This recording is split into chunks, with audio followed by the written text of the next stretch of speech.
Hello everyone. इस video में हम लोग देखेंगे इलेक्ट्रोस्टैटिक चैप्टर से most expected question for NEET and JEE exams.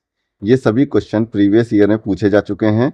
तो इन क्वेश्चंस को सॉल्व करने से पहले बेसिक जो कॉन्सेप्ट हैं इलेक्ट्रोस्टैटिक्स के, कुछ इंपॉर्टेंट कॉन्सेप्ट को एक बार रिवाइज कर लेते हैं। हम लोग जानते हैं कूलम लॉ होता है F is equal to 1/4 pi Q1 Q2/r²। जो के होता है इसको बोलते हैं कूलम कांस्टेंट। इसकी वैल्यू होती है 1/4 पाई एप्सिलॉन नॉट, मतलब 9 × 10⁹ एप्सिलॉन को बोलते हैं परमिटिविटी ऑफ मीडियम। एप्सिलॉन बराबर होता है relative permittivity into epsilon naught. Epsilon not को बोलते हैं परमिटिविटी ऑफ द एयर। इसकी जो वैल्यू होती है 8.85 × 10⁻²। Electric field due to point charge होता है is equal to 1/4 pi epsilon naught electric potential, इसका भी यूज होगा V is equal to 1/4 pi epsilon naught Q/r होता है। इसका फॉर्मूला आपको याद रखना पड़ेगा। और इसमें ये फॉर्मूले के बेस पे कई बार न्यूमेरिकल पूछे गए हैं, तो इसको थोड़ा ध्यान रखिएगा। E इजकल टू होता है निगेटिव ग्रेडियंट ऑफ पोटेंशियल। ठीक है, इसको जो न्यूमेरिकल में यूज करेंगे E इजकल टू V/r, ये फॉर्मूला यूज किया जाएगा। ठीक है, जब कॉन्सेप्चुअली क्वेश्चन पूछा जाएगा तो जो ओरिजिनल फॉर्म है फॉर्मूले की वो आपको याद रखना होगा। E इजकल टू होता है माइनस का डेल्टा V/डेल्टा r। इसका मतलब होता है electric field is negative gradient of potential. ठीक है, इसको आपको ध्यान रखना है। उसके बाद इस कॉन्सेप्ट पे भी काफी न्यूमेरिकल पूछे गए हैं, मतलब इक्विलिब्रियम ऑफ चार्ज। तो इसको आप थोड़ा ध्यान से समझ लीजिए। जैसे कि यहाँ पे चार्ज Q1 रखा है और यहाँ पे चार्ज एक Q2 रखा है। ठीक है, तो इनके बीच में अगर ये दोनों चार्ज सेम पॉजिटिव चार्ज है तो इनके बीच में न्यूट्रल पॉइंट होगा इस तरह से यहाँ पे। ठीक है, तो न्यूट्रल पॉइंट पूछा जाता है कहाँ पे, मतलब न्यूट्रल पॉइंट मतलब जो Q0 यहाँ पे रखा है तो इस पर नेट फोर्स जो 0 होगा, मतलब ये जो यहाँ पे Q0 रखा है ये रेस्ट में होगा। तो ये काफी पूछा जाता है। न्यूट्रल पॉइंट कभी चार्ज के लेफ्ट साइड हो सकता है, कभी चार्ज के राइट साइड हो सकता है, कभी चार्ज के बीच में हो सकता है। तो ये न्यूट्रल पॉइंट निकालने के लिए करना क्या होगा कि आपको किसी एक चार्ज पर नेट फोर्स 0 निकालना होगा, उससे हम लोग को न्यूट्रल पॉइंट मिल जाएगा। और अगर चार्ज की वैल्यू पूछी जाएगी कि कितना अमाउंट ऑफ चार्ज होना चाहिए so that the system will be in equilibrium, तो आपको ध्यान रखना है कि ये Q1 चार्ज है, ये Q2 चार्ज है। किसी एक चार्ज पर नेट फोर्स 0 कर दीजिए तो आपको चार्ज की वैल्यू भी मिल जाएगी। ये क्वेश्चन काफी पूछे जाते हैं जेई में भी, नीट में भी, और आप जो भी कंपटीशन के एग्जाम से बैठने जा रहे हैं तो वहां पूछे ही जाएंगे। तो इसके कॉन्सेप्ट क्या है देख लीजिए। अगर Q1 and Q2 like charge हैं, ठीक है, इनका मैग्नीट्यूड भी सेम है, लाइक चार्ज है, मैग्नीट्यूड भी सेम है, then neutral point will be at midpoint, ये ध्यान रखना है। उसके बाद जो सेकंड पॉइंट है, ये ध्यान रखना है कि अगर Q1 and Q2 are like charge, उधर अनलाइक था, अगर ये लाइक चार्ज है with unequal magnitude, then neutral point will be between Q1 and Q2, के बीच में तो होगा लेकिन क्लोजर टू स्मॉलर चार्ज। जो स्मॉलर चार्ज होगा उससे पास होगा। जैसे Q1 छोटा चार्ज था तो न्यूट्रल पॉइंट कुछ यहाँ पे होगा, इस तरह से इसका मतलब है। तीसरा पॉइंट है, अगर Q1 and Q2 are unlike charge with unequal magnitude, then neutral point will be outside of smaller charge. Neutral point इस बार क्या होगा, सिस्टम के आउटसाइड होगा, स्मॉलर चार्ज के साइड होगा, मतलब लेफ्ट हैंड साइड होगा, क्योंकि लेफ्ट हैंड में जो Q1 चार्ज था वो स्मॉलर था। ठीक है, उसके बाद ये ध्यान रखना है, अगर Q1 and Q2 are unlike charge with equal magnitude, then there will be no neutral point, ये ध्यान रखना है। जैसे हम लोग को यहाँ पे निकालना है न्यूट्रल पॉइंट की डिस्टेंस। ठीक, तो जैसे एक चार्ज है यहाँ पे Q, यहाँ पे दूसरा चार्ज है Q2। अब न्यूट्रल पॉइंट हमको फाइंड करना है, तो न्यूट्रल पॉइंट फाइंड करने Q1 से फाइंड करना है, तो फॉर्मूला लगाएंगे Q1।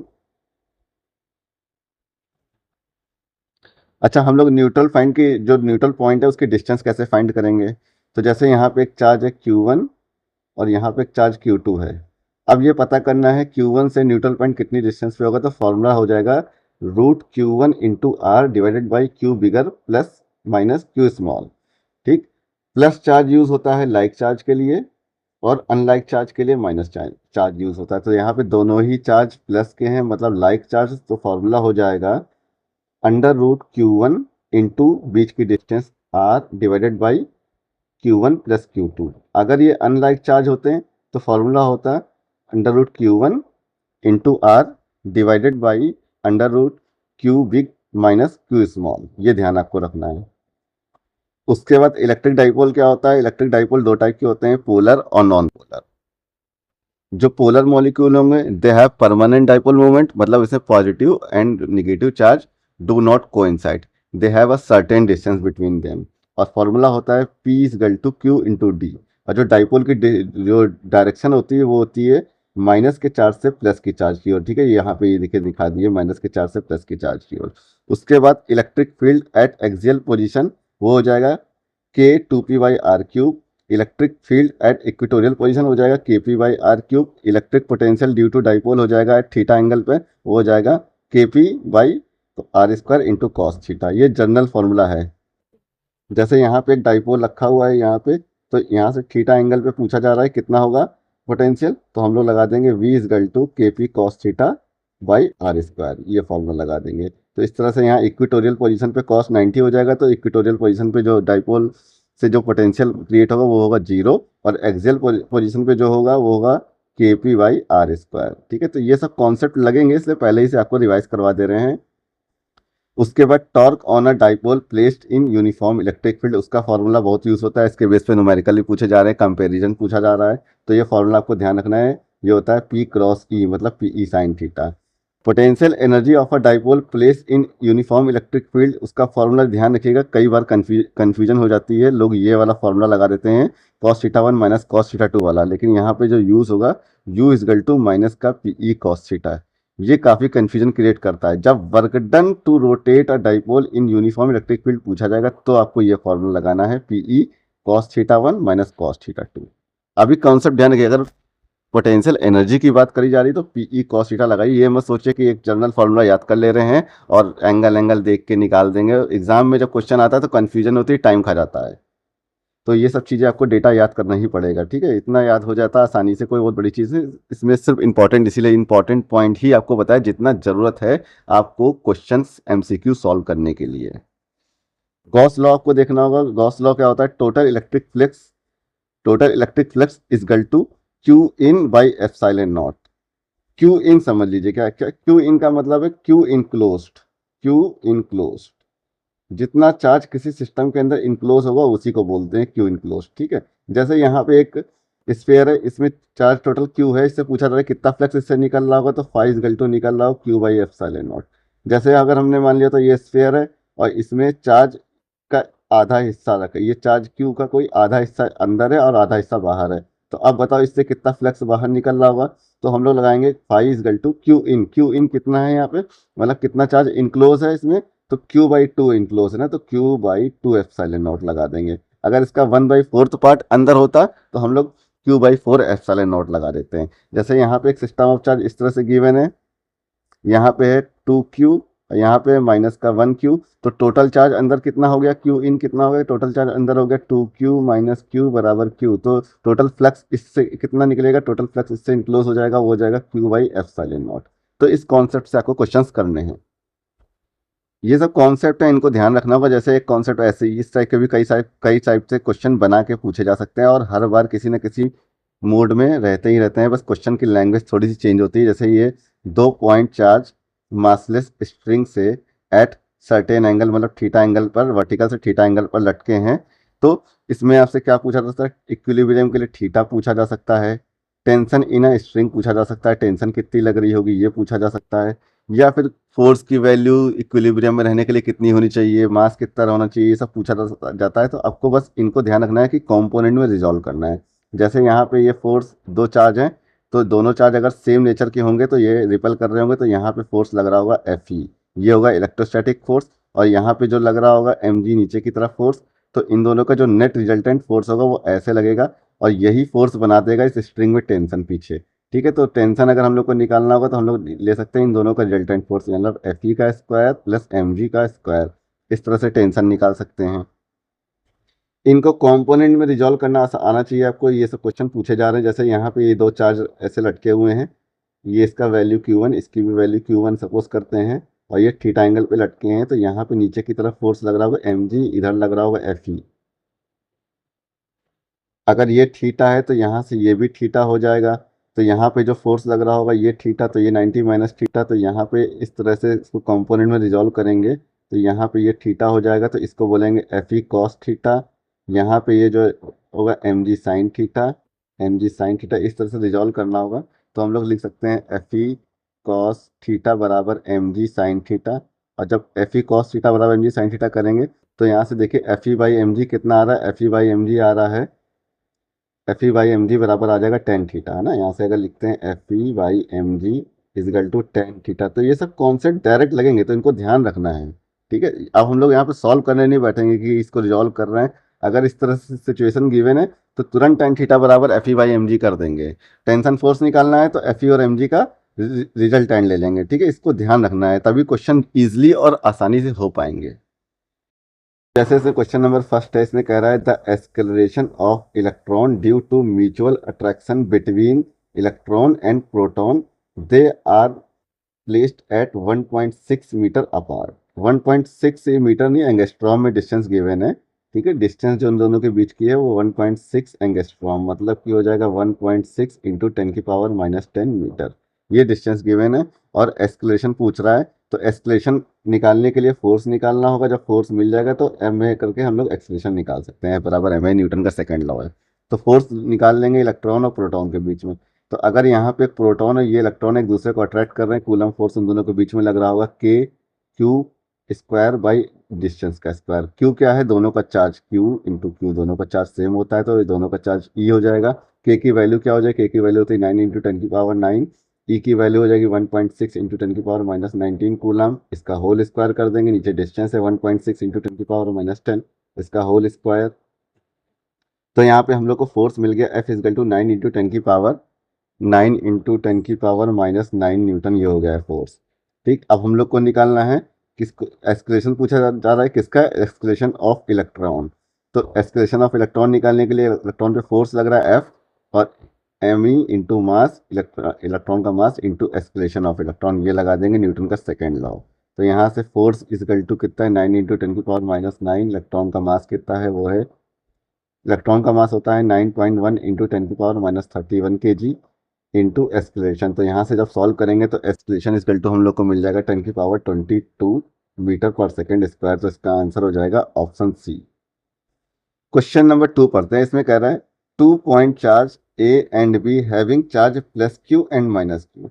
तो ये ध्यान रखिए, जब प्लस क्यू और माइनस क्यू दिया होगा तो थोड़ा आपको ध्यान से फॉर्मूला लगाना है, और जो माइनस का साइन होगा उसको इंक्लूड करना है। कब नहीं करना है, कब नहीं करना है, इस पर ध्यान देना होगा। जब आप डायरेक्शन खुद पहले ही से ही इसमें निगेटिव पॉजिटिव डायरेक्शन इनरोल कर दिए हैं तो आप नहीं कर सकते हैं। ठीक है, लेकिन अगर नहीं कर रहे हैं तो आप उनके माइनस के साइन को इंक्लूड करेंगे। तो यहाँ से respectively are place at a certain distance apart and the force acting between them is F. तो उनके बीच में फोर्स कितना लग रहा है ये देख लेते हैं। फोर्स लग रहा है एफ इजगल टू, यहाँ पे प्लस का क्यू चार्ज है, यहाँ पे माइनस का क्यू चार्ज है, और इनके बीच में फोर्स लग रहा है के क्यू स्क्वायर बाई बीच की डिस्टेंस जो भी है वो है आर स्क्वायर, और एक चार्ज प्लस का है तो एक चार्ज माइनस का है, ये फोर्स लग रहा है। और ये जो फोर्स है ये अट्रैक्टिव का नेचर का है, तो यहाँ पे हम ये नेचर अगर लिख दे रहे हैं तो इनका मैग्नीट्यूड लिखेंगे, तो सिंपली सिंपली इस तरह से लिख दीजिए K Q square by R square. जब फोर्स का एडिशन हो रहा होता है, फोर्स दो फोर्स तीन फोर्स का, तो आपको माइनस साइन को इंक्लूड रखना है, ये ध्यान रखिएगा। ठीक है, अब यहाँ पे पूछा जा रहा है, कह रहे हैं कि if 25% charge of A is transfer to B. जो ये चार्ज है प्लस वाला ये है ए, और माइनस वाला है बी, इसका 25% ट्रांसफर हो रहा है माइनस वाले को। तो क्यू का जो 25% चार्ज हो जाएगा वो कितना वो हो जाएगा क्यू बाई फोर।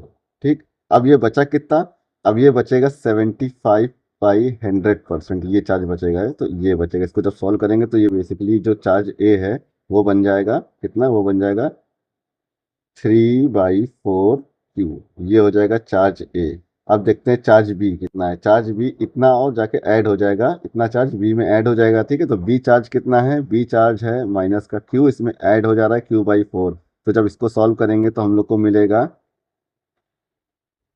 सॉल्व करेंगे ये मिलेगा माइनस का 3/4 क्यू। तो जो बी वाला चार्ज है वो कितना हो गया, वो हो गया माइनस का 3/4 क्यू, ये चार्ज। अब इन दोनों के बीच में कितना फोर्स लग रहा होगा, तो जितना पहले लग रहा था बस उतना ही लगेगा। बस इसमें क्या है कि 3/4 इंटू 3/4, इस और फैक्टर का मल्टीप्लाई हो जाएगा, मतलब 9, ये 3 3 9, 4 4 16, 9/16, मतलब 9/16 अब हो जाएगा फोर्स। तो इसका आंसर हो जाएगा ऑप्शन बी।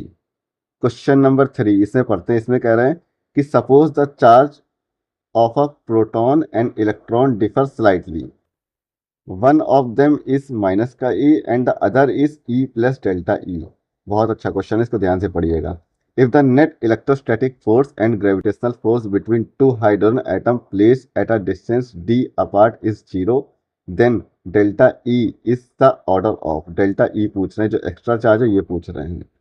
इसमें कह रहे हैं कि जो प्रोटॉन और इलेक्ट्रॉन पे हम लोग जानते हैं चार्ज होता है ई, लेकिन यहाँ पे क्या है कि नेट चार्ज जो है वो थोड़ा सा स्लाइटली ज़्यादा है। मतलब एक टोटल चार्ज अगर निकालेंगे हाइड्रोजन एटम का टोटल चार्ज, ठीक है, तो हम यहाँ लिख सकते हैं total charge, total net charge on hydrogen atom, वो क्या हो जाएगा, वो हो जाएगा चार्ज ऑफ इलेक्ट्रॉन माइनस का प्लस चार्ज ऑफ प्रोटॉन और प्लस थोड़ा सा ज़्यादा और चार्ज है ये।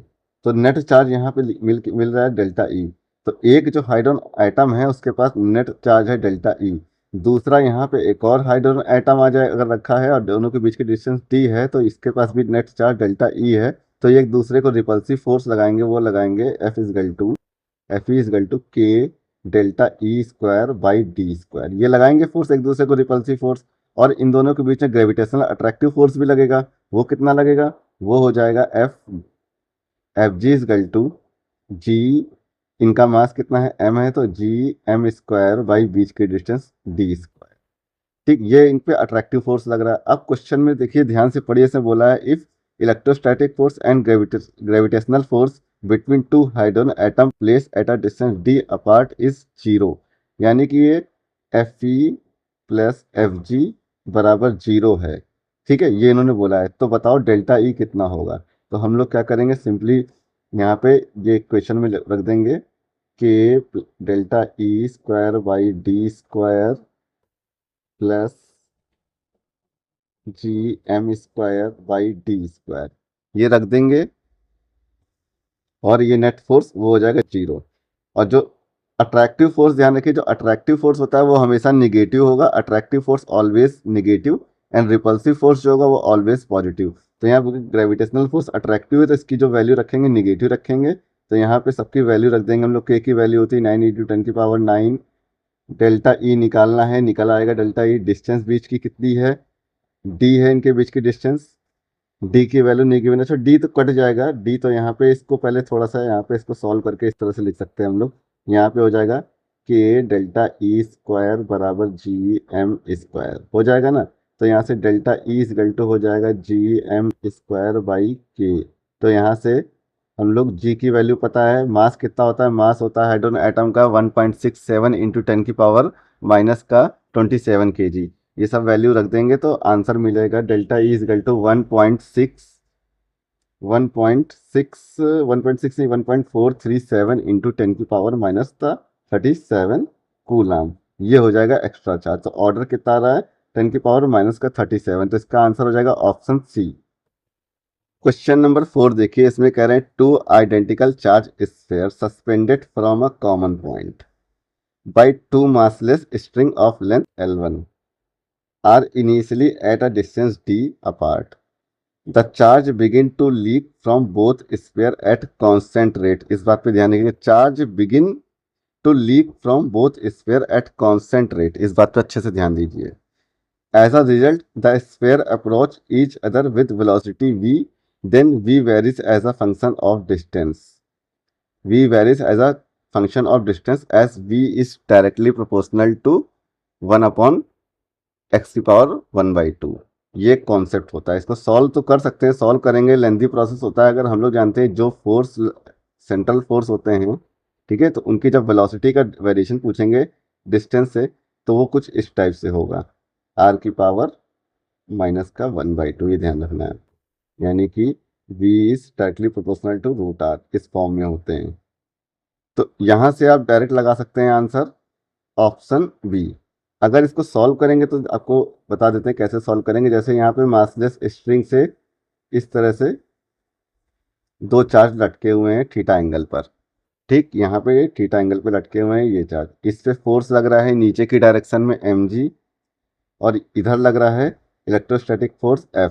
ठीक है, यहाँ पे फोर्स लग रहा है, इनका रिजल्टेंट फोर्स इस तरह से यहाँ कुछ आएगा। तो यहाँ पे अगर हम लोग Fe बाई mg निकालेंगे तो हम लोग को मिलेगा tan थीटा, है ना।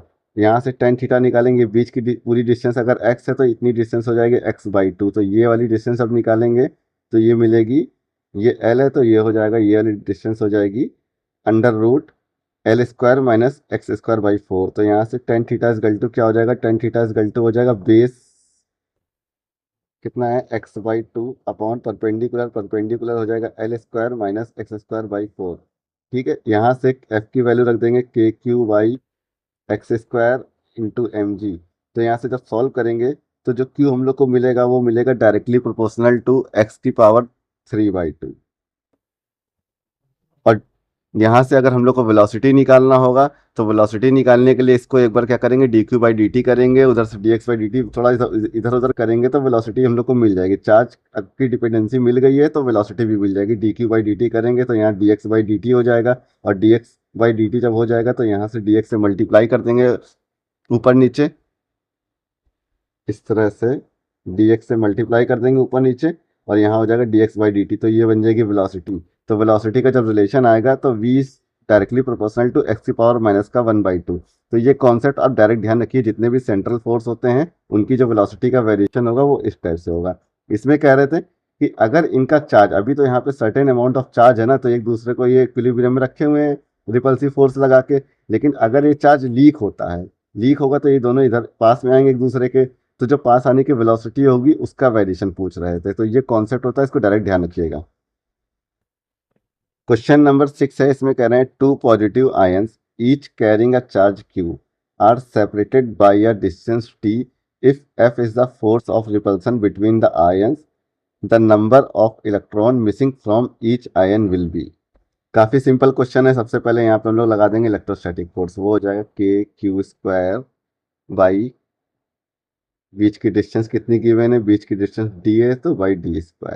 अच्छा q क्या है, q है चार्ज ऑफ इलेक्ट्रॉन, q बराबर ne लिख सकते हैं। तो यहाँ से f इजगल टू हो जाएगा KN²E² / d²।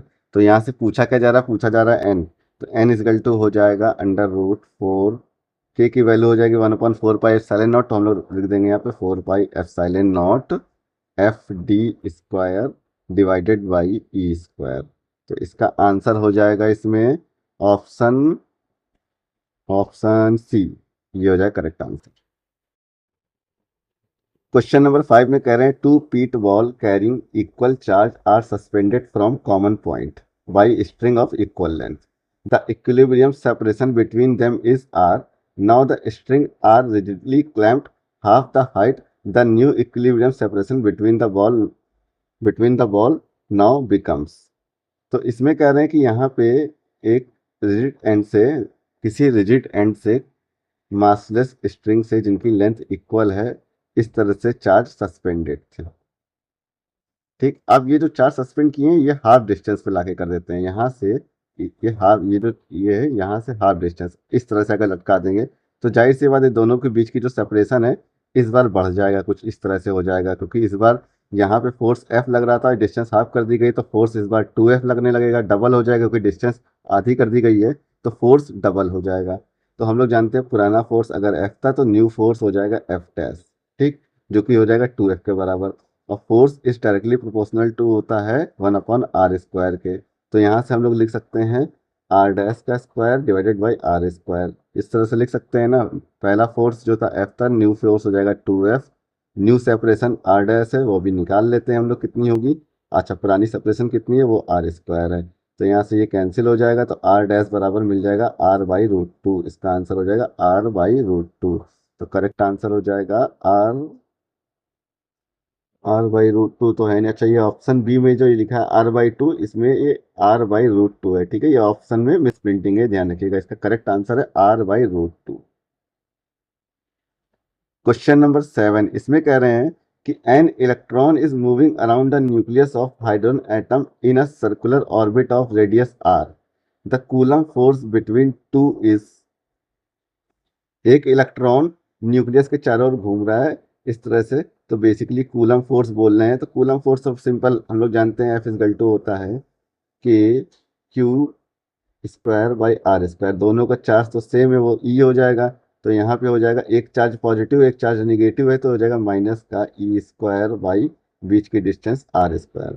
अच्छा, यहाँ पे जो फोर्स है ये सारे वेक्टर फॉर्म में गिवन है, देखिए इस तरह से वेक्टर लगा हुआ है।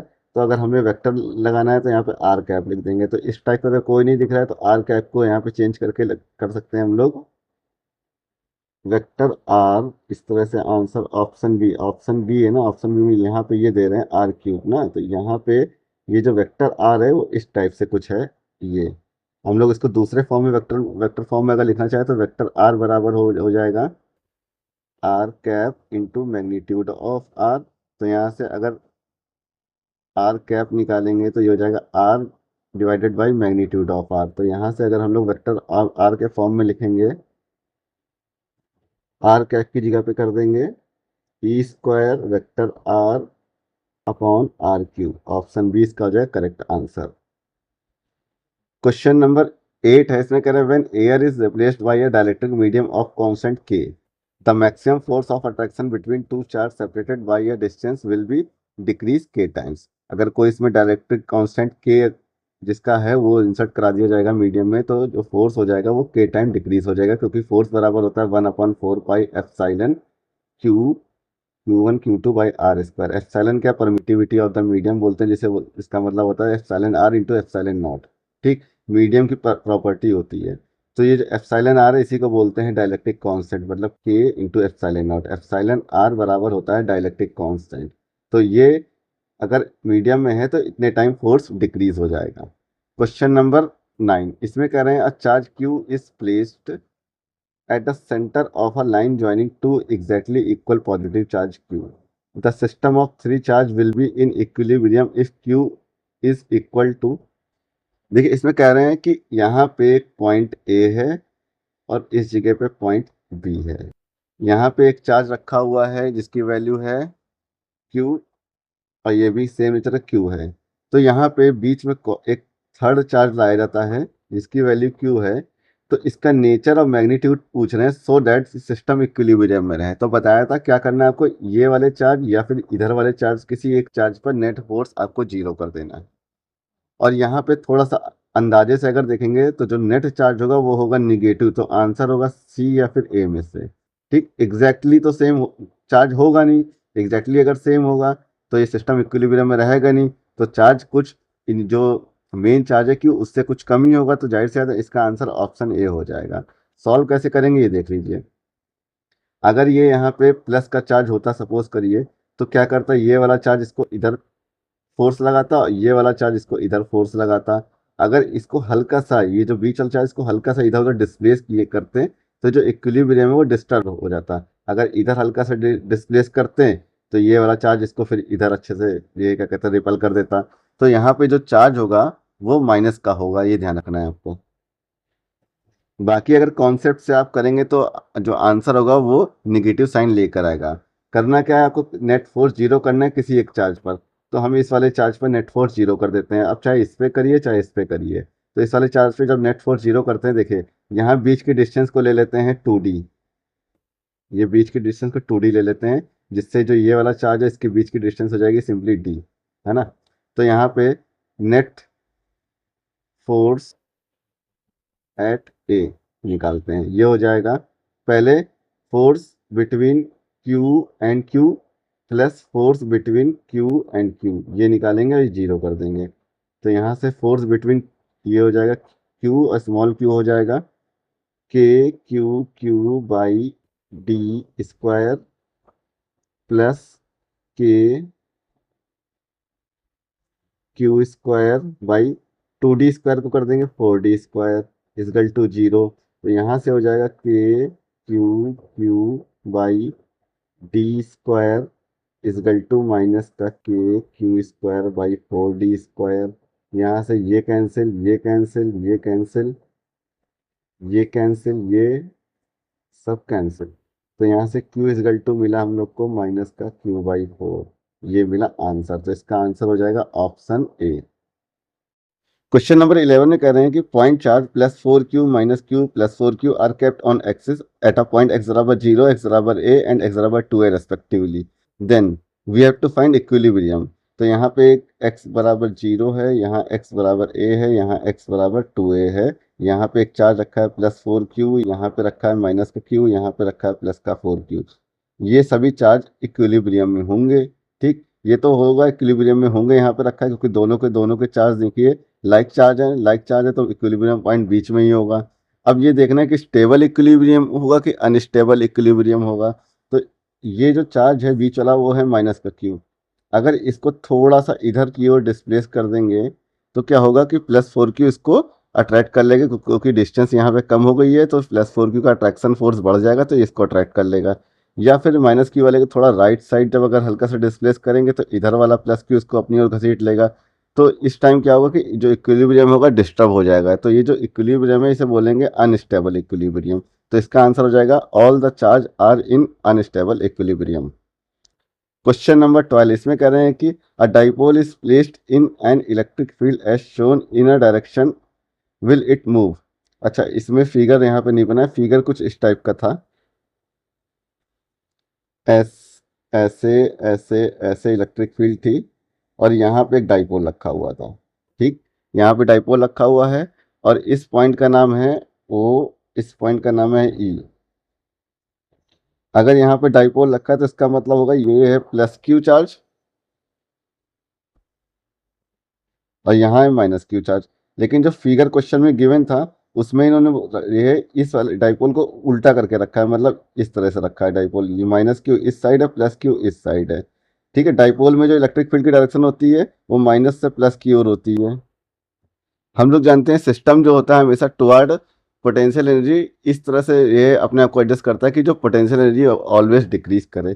तो इस जगह पे इलेक्ट्रिक फील्ड की डेंसिटी हाई है, यहाँ पे इलेक्ट्रिक फील्ड की डेंसिटी कम है, तो ये डाइपोल मूव करेगा हाइयर इलेक्ट्रिक फील्ड से लोअर इलेक्ट्रिक फील्ड के रीजन में, मतलब ये राइट साइड है, ये मूव करेगा। तो इसका जो आंसर हो जाएगा वो टुवर्ड द राइट साइड एट्स इस पोटेंशियल एनर्जी इंक्रीज नहीं डिक्रीज होगा। ठीक है, हमेशा सिस्टम की पोटेंशियल एनर्जी हमेशा लोवेस्ट फॉर्म में रहती है, सिस्टम इस टाइप से इक्विलिब्रियम अचीव करता है। तो इसका आंसर हो जाएगा ऑप्शन सी। और इसको अगर फॉर्मूले से करना चाहते तो इस तरह से कर सकते थे कि पोटेंशियल एनर्जी बराबर होता है माइनस का पी डॉट ई। ठीक है, डाइपोल की डायरेक्शन इधर है, इलेक्ट्रिक फील्ड इधर है, बीच का एंगल 180 डिग्री है, तो यहाँ पे जो पोटेंशियल एनर्जी हो जाएगी पीई कॉस 180 डिग्री माइनस का। ठीक है, इस तरह से पोटेंशियल एनर्जी यहाँ पे लोअर हो जाएगी, तो ये इसका आंसर हो जाएगा ऑप्शन सी। क्वेश्चन नंबर 13 है। क्वेश्चन नंबर 13 है कि अ spherical conductor of radius 10 centimetre has charge of 3.2 into 10 की power -7 distributed uniformly. What is the magnitude of the electric field at a point 15 centimetre from the center of the sphere? एक sphere है 10 centimetre का, इससे 15 centimetre पे पूछ रहे हैं electric field. तो इलेक्ट्रिक फील्ड का फॉर्मूला होता है = 1/4πε0 Q/r²। ठीक है, तो R 15 है, Q कितना है, Q है 3.2 × 10 की पावर -7। तो जब इसको सॉल्व करेंगे तो आंसर मिल जाएगा ऑप्शन ए। क्वेश्चन नंबर 14 है। इसमें कह रहे हैं an electron fall from rest through a vertical distance h in uniform and vertically upward directed electric field E। अच्छा, इस तरह से वर्टिकली इलेक्ट्रिक फील्ड ऊपर की साइड है और इलेक्ट्रॉन यहाँ पे नीचे गिर रहा है। ठीक है, h हाइट तक नीचे गिरता है। अगर ये इलेक्ट्रॉन गिर रहा है जिसका मास m है तो इससे फोर्स लग रहा होगा इलेक्ट्रॉन पे F = QE। अगर यही F बराबर ma के कर देंगे तो जो एक्सक्लेरेशन हम लोग को मिल जाएगा QE/m मिल जाएगा, ये हो जाएगा इसका एक्सक्लेरेशन। उसके बाद बोल रहे हैं अगर इलेक्ट्रिक फील्ड की डायरेक्शन को रिवर्स कर दिया जाए, बोला गया है ना कि if the direction of electric field is now reversed and keeping its magnitude same, a proton is allowed to fall from rest। इस बार प्रोटॉन गिर रहा है यहाँ पे, तो उस पर एक्सक्लेरेशन कितना लग जाएगा, उस पर एक्सक्लेरेशन लग जाएगा QE/m, मास ऑफ प्रोटॉन।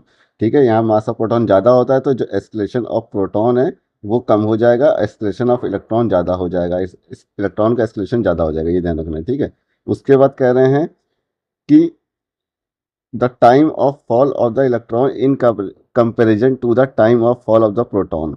तो इलेक्ट्रॉन जल्दी गिर जाएगा क्योंकि इलेक्ट्रॉन का एस्केलेशन ज़्यादा है और प्रोटॉन का एस्केलेशन कम है। और हम लोग फॉर्मूला जानते हैं क्या होता है, फॉर्मूला होता है V²/U²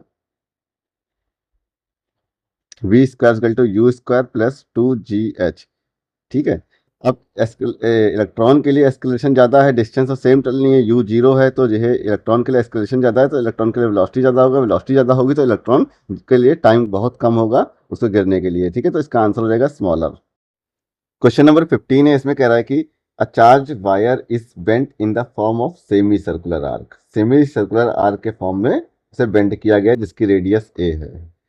if charge per unit length is lambda, the electric field at the centre O is. इसमें कह रहे हैं कि एक सेमी सर्कुलर आर्क, इस तरह से कोई है चार्ज, इसको सेमी सर्कुलर के फॉर्म में बेंड किया गया जिसकी रेडियस है ए। ठीक है, इसकी रेडियस है ए। सेंटर पे इलेक्ट्रिक फील्ड पूछ रहे हैं, तो किसी आर्क की वजह से इलेक्ट्रिक फील्ड जो होती है उसका फॉर्मूला याद रख लीजिए, होता है sine E is equal to 2k lambda by R sine theta by 2। ठीक है, जितनी भी आर्क का एंगल बनेगा, ठीक है, यहाँ पे जो आर्क का एंगल है वो कितना है, 180 डिग्री का आर्क है ना। तो यहाँ पे थीटा की वैल्यू 180 हो जाएगी, के होता है 1/4 पाई एप्सिलॉन नॉट, तो ये हो जाएगा 1/4 पाई एप्सिलॉन नॉट। लैम्डा तो लैम्डा है, आर रेडियस ए है, साइन थीटा, साइन 180 का आधा हो जाएगा 90, साइन 90 की वैल्यू होती है 1। तो आंसर हो जाएगा यहाँ पे 1/2 pi epsilon naught lambda by A, option C. Question number 16, इसमें कह रहे हैं a particle of mass m and charge q is placed at rest in uniform electric field E and then released, the kinetic energy attained by the particle after moving a distance y। जब E electric field में उसको free किया जाता है motion के लिए, तो वो y डिस्टेंस ट्रेवल करता है। y डिस्टेंस ट्रेवल करने के बाद उसको कह रहे हैं कि उसकी काइनेटिक एनर्जी क्या होगी, ये क्वेश्चन पूछा गया है। तो जब ई इलेक्ट्रिक फील्ड ने कोई भी चार्ज पार्टिकल रखा है तो उस पर फोर्स लगता है F is equal to Q E. अगर ये चार्ज पार्टिकल जो भी था वो फ्री है तो वो मोशन में आ जाएगा, मोशन में आ जाएगा तो उसका एक्सलेशन कितना हो जाएगा, M A is equal to Q E कर देंगे तो एक्सलेशन ए इजकल टू हो जाएगा क्यू ई बाई एम। ये हम जानते हैं इसका एक्सलेशन हो जाएगा।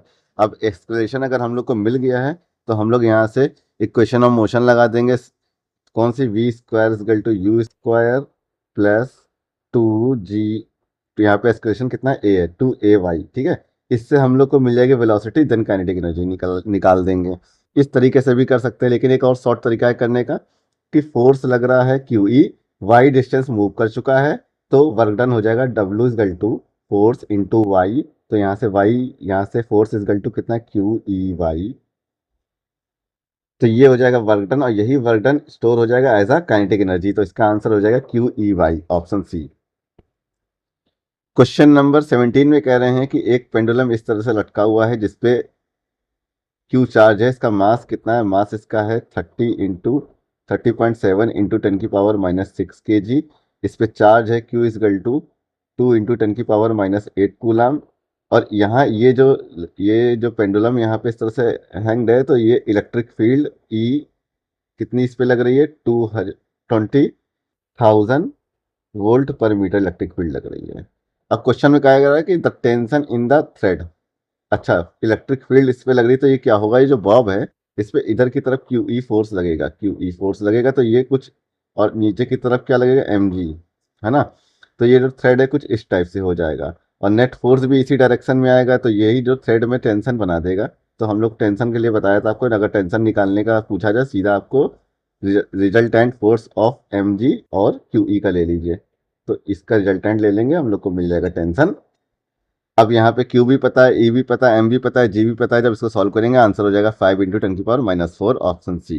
क्वेश्चन नंबर 18, इसमें कह रहे हैं polar molecule are the molecule having zero dipole moment, गलत।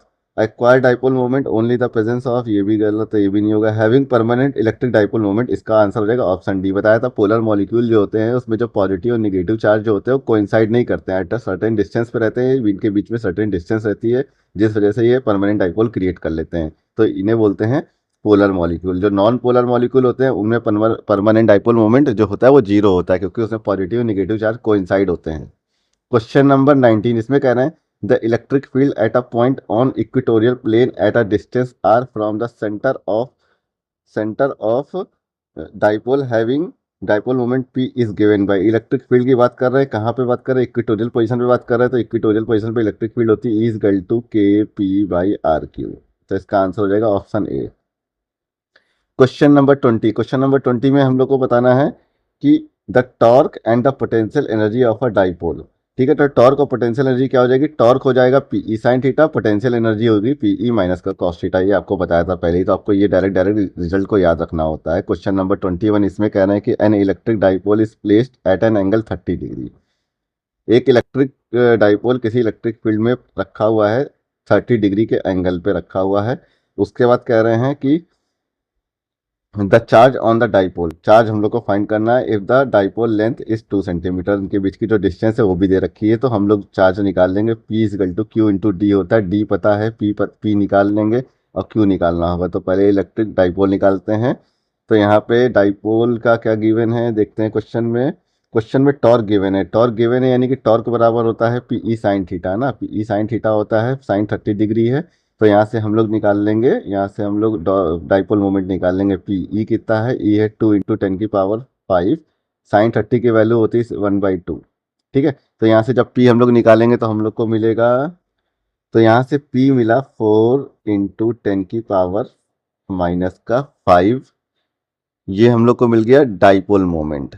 अब डाइपोल मोमेंट मिल गया तो यहाँ से हम लोग ये वाला फार्मूला लगा देंगे, तो हम लोग निकाल देंगे डिस्टेंस। तो डिस्टेंस आएगी, इसका आंसर हो जाएगा ऑप्शन बी,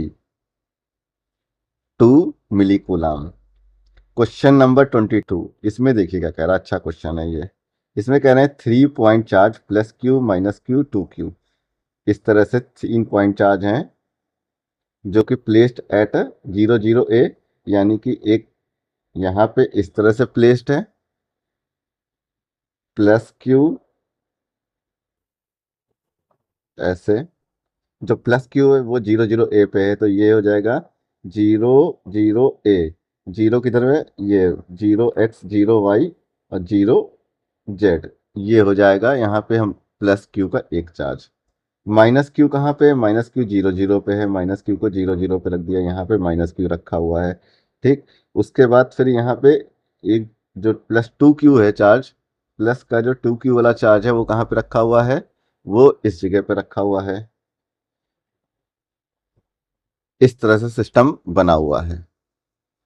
क्वेश्चन नंबर 22 जो है वो उसमें कुछ यहाँ पे जो टाइपिंग मिस्टेक थी, इसमें क्या है, क्वेश्चन जो 2007 में पूछा गया था AIPMT में, वो इस टाइप का था कि जो प्लस क्यू वाला चार्ज है उसके कोऑर्डिनेट हैं 0 A, 0, यानी कि वाई एक्सिस पे यहाँ पे प्लस क्यू पड़ा हुआ है। ठीक है, उसके बाद एक्स एक्स जो -2Q है वो ओरिजिन पे था, 0 0 पे था, ये -2Q यहाँ पे है। उसके बाद जो प्लस क्यू वाला है वो है इस जगह पे एक्स एक्सिस पे, मतलब A 0 0 पे है, यहाँ पे प्लस क्यू है। इस तरह से एक डाइपोल ये बनना है और एक डाइपोल ये बनना है। इनका नेट पूछा जा रहा था। इसका डाइपोल मोमेंट हम जानते हैं P होगा, इसका डाइपोल मोमेंट हम जानते हैं P होगा, तो इनका नेट अगर निकालेंगे तो हो जाएगा √2P। ठीक है, P की वैल्यू होती है √Q × D, तो ये जाएगा √2P। Q इंटू बीच की डिस्टेंस कितनी है एक डाइपोल की, तो है A, तो ये हो जाएगा इसका आंसर। तो इसमें आंसर हो जाएगा ऑप्शन बी। क्वेश्चन नंबर 23 देखिए। क्वेश्चन नंबर 23 में कह रहा है an electric dipole of moment P is lying along uniform electric field E। The work done in rotating a dipole by 90 degree. मतलब इलेक्ट्रिक फील्ड में इस तरह से कोई इलेक्ट्रिक फील्ड थी यूनिफॉर्म, यहाँ पे एक डाइपोल रखा हुआ था, ये डाइपोल रखा हुआ है।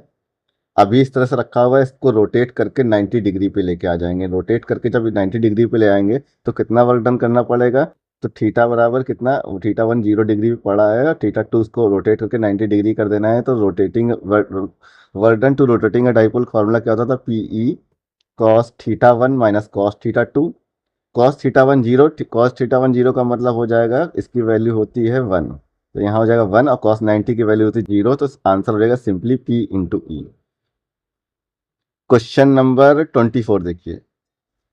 क्वेश्चन नंबर 24 में कह रहे हैं एक इलेक्ट्रिक डाइपोल किसी इलेक्ट्रिक फील्ड में रखा है। इलेक्ट्रिक जो डाइपोल है उसकी जो डायरेक्शन है वो सेम इलेक्ट्रिक फील्ड की डायरेक्शन में है।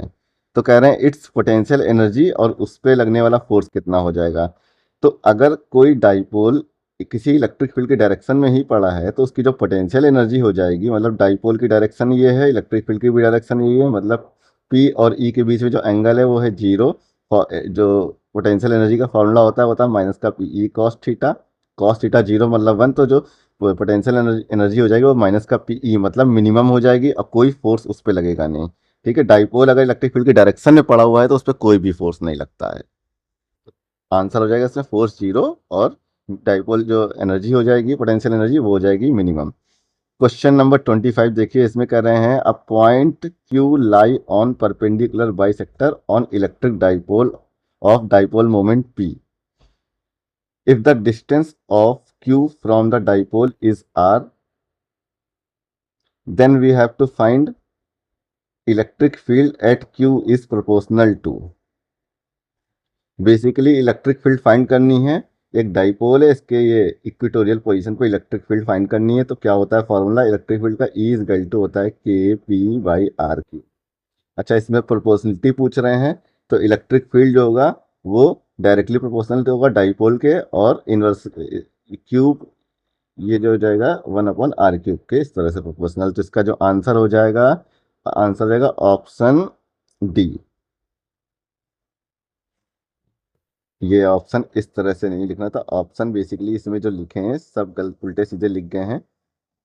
ये एक्चुअल में जब टाइपिंग करके कंपाइल करते हैं तो इसमें ये कुछ मैथमेटिकल एरर आ जाती है, तो वो तो आपको बता दे रहे हैं क्या होगी। इसमें यहाँ पे ऑप्शन था पी एंड r⁻³ ये ऑप्शन था, तो इसका करेक्ट आंसर हो जाएगा ये ऑप्शन डी।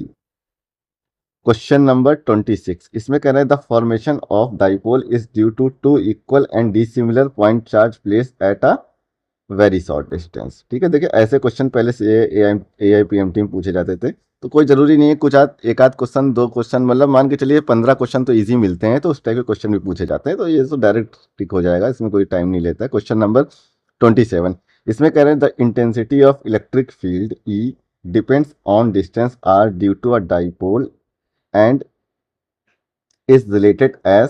तो electric field is directly proportional to 1/r³ हम लोग जानते हैं, तो आंसर हो जाएगा ऑप्शन सी। क्वेश्चन नंबर 28 देखते हैं। क्वेश्चन नंबर 28 अच्छा क्वेश्चन है, अच्छा है, सिंपल है, इसमें कुछ इतना नहीं, सिर्फ बस कैलकुलेशन करनी है।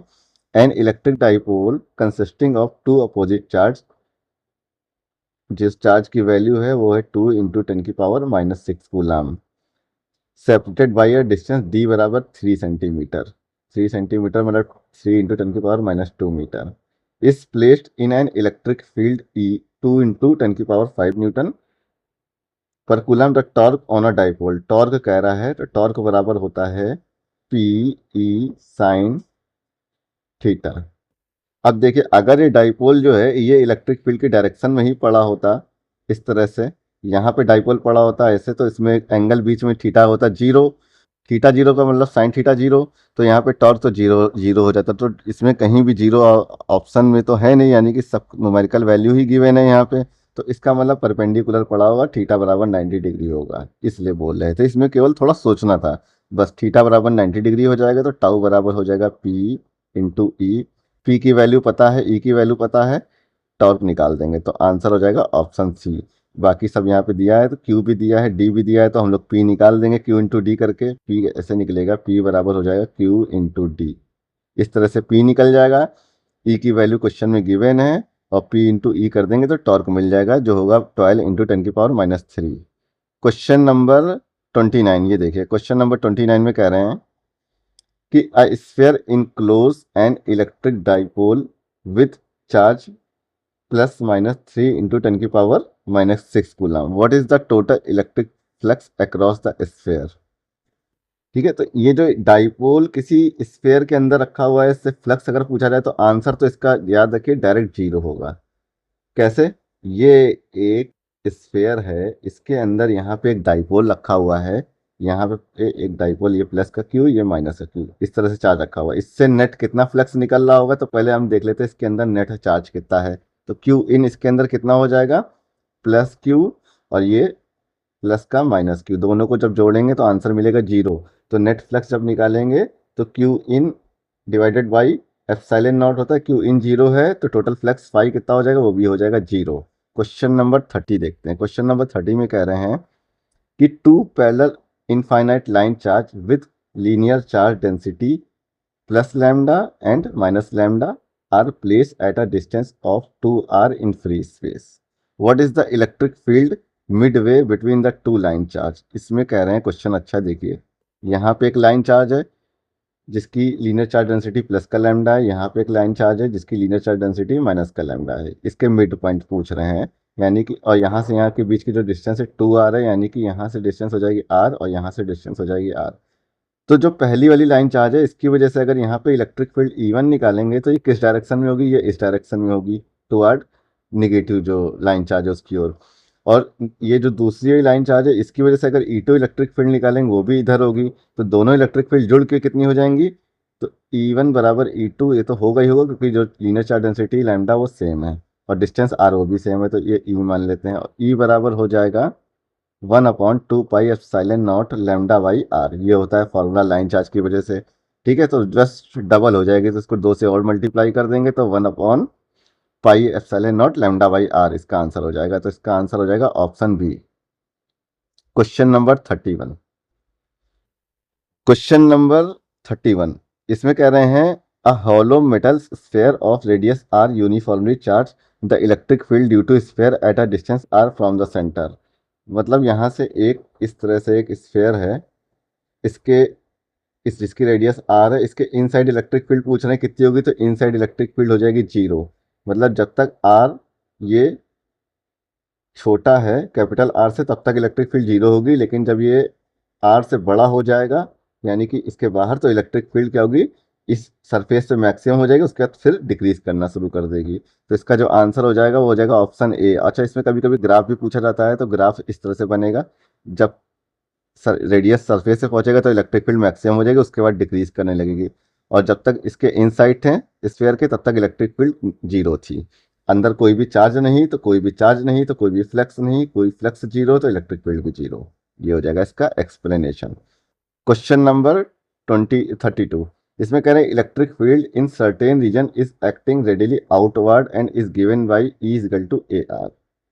अ charge contain in a sphere of radius A centered at a origin, we have to find charge. ठीक है, चार्ज कितना है ये पता करना है। तो इस तरह से एक स्फेयर है जिसकी रेडियस कितनी है, रेडियस है ए, इसके सरफेस पे इलेक्ट्रिक फील्ड है ए आर और रेडियस कितनी है आर, आर बराबर यहाँ पे ए गिवन है, तो हम लोग लिख देंगे इलेक्ट्रिक फील्ड ए। अब हम लोग को पता करना है चार्ज कितना होगा, तो हम लोग जानते हैं कि इस गल्टू होता है 1/4 pi epsilon naught Q by A square. और ई की वैल्यू कितनी है, ए इंटू ए है, तो यहाँ पे रख देंगे 1/4 pi epsilon naught Q by A square हो जाएगा। और जब यहाँ से क्यू निकालेंगे तो Q is equal to simply मिलेगा 4 pi epsilon naught A A Q. इसका आंसर हो जाएगा ऑप्शन सी। क्वेश्चन नंबर 33, इसमें कह रहे हैं what is the flux through a cube of side A if a point charge of Q is at one of its corner. अच्छा, एक पहले क्यूब बनाना पड़ेगा यहाँ पे, ये इस तरह से क्यूब बना देते हैं, ये इस तरह से ये क्यूब हो गया।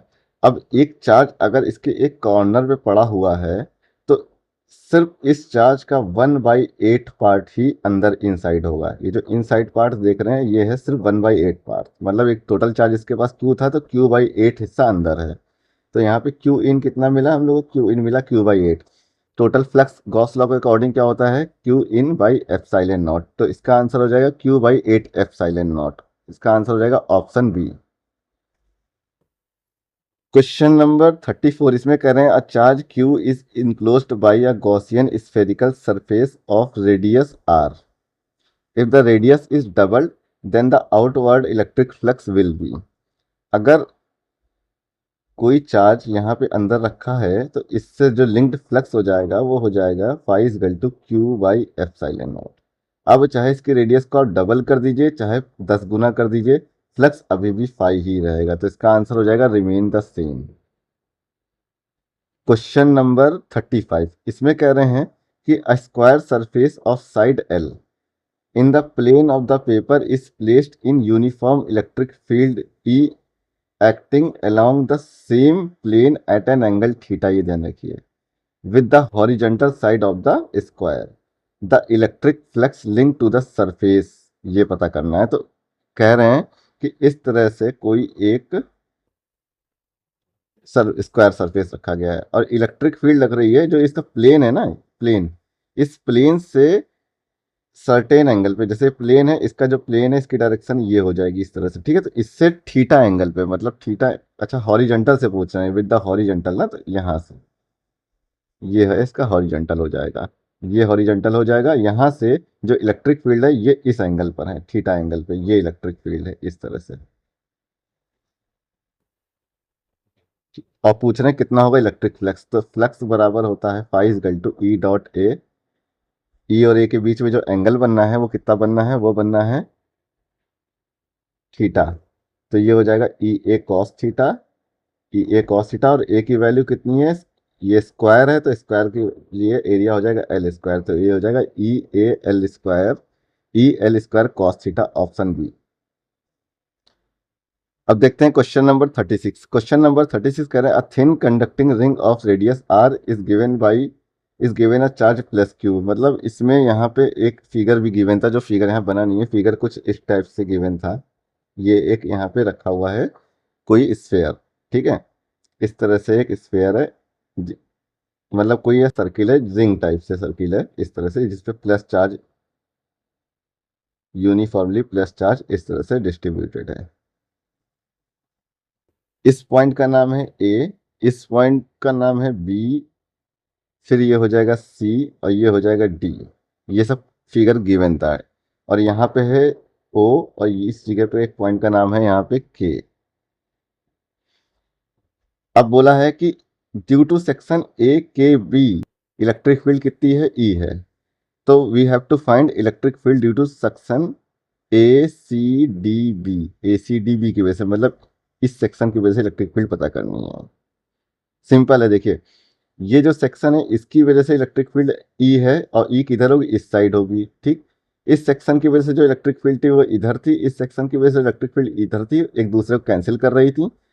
अब इस सेक्शन की वजह से इलेक्ट्रिक फील्ड इधर है, तो इस सेक्शन की वजह से इलेक्ट्रिक फील्ड जो होगी, नेट इलेक्ट्रिक फील्ड, ये वो कितनी होगी, वो कितनी होगी, वो होगी, देखिए इस और इन सेक्शन की वजह से, मतलब यहाँ पे अगर हम बात करते हैं, ये जो सेक्शन ले रहे हैं इसकी वजह से ये इधर होगी और इसकी वजह से इधर होगी, जो एक दूसरे कैंसिल करके जीरो बना देगी। और जो इतना सेक्शन बचा रह गया उसकी वजह से इलेक्ट्रिक फील्ड इधर होगी, मतलब ओ से के डायरेक्शन में होगी, और कितनी होगी, सेम, जो इस सेक्शन की वजह से ई थी वो इसी सेक्शन की वजह से इधर होगी, इसलिए नेट सेंटर पे इलेक्ट्रिक फील्ड जीरो भी हो जाएगी। तो फिलहाल हमें section A C D B की वजह से पूछ रहे हैं, वो कितनी होगी, वो ही होगी ई, और डायरेक्शन हो जाएगी ओ से के। तो इसका आंसर हो जाएगा ऑप्शन बी, ई अलोंग ओके। क्वेश्चन नंबर 37, इसमें कह रहे हैं कि a hollow cylinder has a charge Q coulomb with in it. मतलब एक सिलेंडर यहाँ पे गिवन है फिगर में, ठीक है, ये एक सिलेंडर था जिसके अंदर टोटल चार्ज क्यू रखा हुआ है। इसका ये जो सरफेस है, ये सरफेस कर्व सरफेस बोला गया है, और इसका ये सरफेस जो है सर्किल वाला, ये प्लेन सरफेस बोला गया है, ठीक है। तो इन्होंने बोला है कि ये जो कर्व सरफेस है इससे लिंक्ड जो फ्लक्स है वो है फाई। तो बताना है प्लेन सरफेस से कितना फ्लक्स लिंक्ड होगा, ये बताना है क्वेश्चन में। तो इस पूरे सिलेंडर से कितना फ्लक्स लिंक्ड है वो हो जाएगा फाई टी, जिसको बोलेंगे फाई बी प्लस फाई ए इस साइड का, फाई ए इस साइड का, तो टू फाई ए कर देते हैं, ठीक है। ये है टोटल फ्लक्स। और हम लोग जानते हैं गॉस थ्योरम से टोटल फ्लक्स बराबर होता है क्यू इन, जो कि अंदर कितना चार्ज है, क्यू है, तो Q in divided by Q in by epsilon not होता है ना। तो क्यू इन तो क्यू है अपॉन एप्सिलॉन नॉट। तो यहाँ से हम लोग को निकालना है फाई ए, तो phi A is equal to हो जाएगा Q upon epsilon naught minus phi B upon में 1/2, ठीक है। तो इसमें ये जो ऑप्शन ए लिखा है यही इसका आंसर होगा, बस ये जो 1/2 है ये इस साइड होगा बाहर ब्रैकेट में, ये होगा मतलब Q by epsilon naught minus five into 1/2, ये हो जाएगा इसका करेक्ट आंसर। क्वेश्चन नंबर 38, इसमें बोला गया है कि a square surface of side L is in the plane of paper. एक प्लेन ऑफ पेपर में एक स्क्वायर पड़ा हुआ है इस तरह से, यहाँ पे एक स्क्वायर पड़ा हुआ है प्लेन ऑफ पेपर में, और इसी प्लेन में इलेक्ट्रिक फील्ड इस तरह से है, ठीक है। जो ये स्क्वायर है इसका जो सरफेस एरिया की डायरेक्शन होगी वो तो इस तरह से वर्टिकली अपवर्ड होगी। इस तरह से एंगल ए और ई के बीच में कितना बनना है, 90 डिग्री। तो यहाँ से इलेक्ट्रिक फ्लक्स हम लोग को बताना है कितना होगा। इलेक्ट्रिक फ्लक्स बराबर होता है ई dot A, E A cos 90 हो जाए, कॉस 90 की वैल्यू होती है जीरो, तो टोटल फ्लक्स हो जाएगा जीरो, तो इसका आंसर हो जाएगा जीरो। क्वेश्चन नंबर 39, इसमें देखिए, इसमें कह रहा है कि a charge Q is located at the centre of a cube, the electric flux through any faces. ठीक है, एक क्यूब में कितनी फेस होती हैं? एक क्यूब में होती हैं 6 फेसेस। देखिए ये 1 2 हो गई, ऊपर नीचे वाली 3 4 हो गई, आमने सामने वाली हो गई 5 6, तो टोटल 6 फेसेस होते हैं। अंदर यहाँ पे चार्ज क्यू है, इसके एक फेस से कितना फ्लक्स लिंक होगा, तो हम लोग निकाल देंगे। टोटल फ्लक्स हो जाएगा क्यू बाई एप्सिलॉन नॉट, तो एक जो इसका फेस है इससे लिंक्ड फ्लक्स हो जाएगा क्यू बाई 6 एप्सिलॉन नॉट। तो इसका आंसर हो जाएगा Q by 6 epsilon naught, option A. Question number 40 भी सेम है। इसमें बोल रहे हैं कि the electric flux diverging from each face of the cube. तो एक फेस ऑफ द क्यूब से जो इलेक्ट्रिक फ्लक्स लिंक्ड होगा वो हो जाएगा, ईच फेस की बात करेंगे अगर किसी क्यूब में तो अभी हम लोगों ने देखा था होता क्यू बाई 6 एप्सिलॉन नॉट। ठीक, क्यू की वैल्यू क्वेश्चन में गिवन है कितनी है, क्यू इंटू 10 की पावर माइनस का 6 कूलम अपॉन में 6 इंटू 8.85 इंटू, अच्छा एप्सिलॉन नॉट की तो वैल्यू ऐसे ही रख सकते हैं, तो ये हो जाएगा इसका answer 6 epsilon naught, option C. Question number 41 भी उसी तरह से है, 42 भी उसी तरह है। 42 देख लेते हैं एक बार। 42 में कह रहे हैं कि हॉलो इंसुलेटेड कंडक्टिंग स्फेयर। देखिए कंडक्टिंग स्फेयर है, हॉलो स्फेयर है। ठीक है, बात कर, इस हॉलो स्फेयर का मतलब होता है इनसाइड कोई भी चार्ज नहीं होगा। Is given a positive charge of 10 microcoulomb, जो कि उसके सारा का सारा चार्ज उसके सरफेस पे होगा। ये अगर कंडक्टिंग है और हॉलो है तो सारा का सारा चार्ज उसके सरफेस पे होगा, इनसाइड कोई भी चार्ज नहीं होगा। और चार्ज नहीं होगा तो उसका मतलब कोई भी इलेक्ट्रिक फील्ड नहीं होगी। What will be the electric field at the centre, तो जीरो सीधे लगाइए, कोई फ्लक्स नहीं तो कोई इलेक्ट्रिक फील्ड नहीं। 43 भी उसी तरह। 44 देखिए, 44 में कह रहे हैं the electric field strength in air at NTP is 3 into 10 की power 6 volt per metre. The maximum charge that can be given to a spherical conductor of radius 3 metre. ठीक है, मैक्सिमम कितना चार्ज दे सकते हैं उसको सो दैट इलेक्ट्रिक फील्ड ये हो जाए, तो इलेक्ट्रिक फील्ड बराबर होता है K Q by R square, R उसकी रेडियस है। तो इलेक्ट्रिक फील्ड की वैल्यू है 3 इंटू 10 की पावर 6। के की वैल्यू कितनी होती है, के की वैल्यू है 9 इंटू 10 की पावर 9। क्यू हमें फाइंड करना है, आर स्क्वायर की वैल्यू कितनी है 3, 3 का स्क्वायर हो जाएगा 9, तो इस टू कितना है 3 इंटू 10 की पावर 6। तो ये 9 से 9 कट जाएगा, तो यहाँ से हम लोग निकाल लेंगे, तो क्यू इस टू मिलेगा 3 इंटू 10 की power -3। Question number 45 last question है इलेक्ट्रोस्टैटिक्स का, और ये काफी इंपॉर्टेंट क्वेश्चन है क्योंकि इसमें कॉन्सेप्ट भी एक मिलेगा आपको। ऑल्दो इस क्वेश्चन का जो सोल्यूशन नेट पे पड़ा होता है उसका आंसर होता है 4:1, जो कि रॉन्ग आंसर है, ये नहीं होगा इसमें। देखिए इसमें क्या है कि बोला है दो स्फेयर हैं, एक की रेडियस है 1 मीटर, एक की रेडियस है 2 मीटर।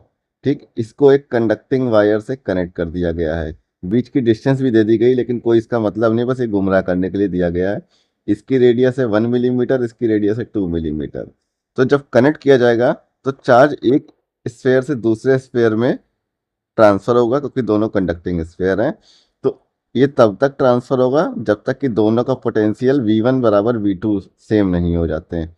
अगर पोटेंशियल बराबर हो जाएगा तो इसका पोटेंशियल V1 इक्वल टू हो जाएगा आर KQ1/R1, इसका पोटेंशियल हो जाएगा KQ2/R2।